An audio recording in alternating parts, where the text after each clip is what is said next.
Paano i-turn off ang end-to-end encrypted chat sa Messenger? So ganito lang po Lods ang gawin mo.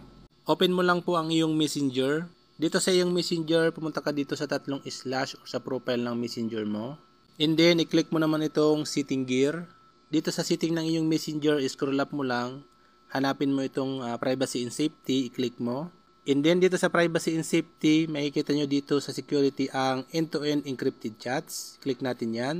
And then, mapupunta tayo dito sa end-to-end encrypted chat. Ngayon mga lodis, hanapin natin itong message storage and then i-click po natin yan. Kung wala pong message storage ang inyong mga end-to-end encrypted chat, dalawa lang po ang ibig sabihin yan mga lods. Either hindi ka pa nakakapag-set up ng PIN sa end-to-end encrypted chat or hindi po updated ang inyong messenger apps. Ngayon po, kung hindi po updated ang inyong messenger apps, kailangan nyo pong i-update dyan sa inyong mga Play Store. Kung wala naman pong update, ang gawin nyo po, i-clear data nyo po or pwede nyo pong i-uninstall and then i-reinstall nyo ang inyong mga messenger apps. And then magkakaroon na po yan mga loads ng create pin. And then pag nag-create na po kayo ng pin, magkakaroon na yan ng message storage na kailangan po nating i-click yan.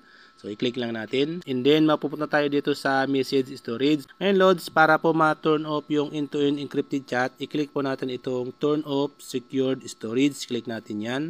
And then dito po sa turn off secured storage, new end-to-end encrypted messages won't be backed up remotely. Ibig sabihin po mga lodis, hindi yung mga bagong end-to-end encrypted chat na gagawin nyo po, hindi na po yan mababack up.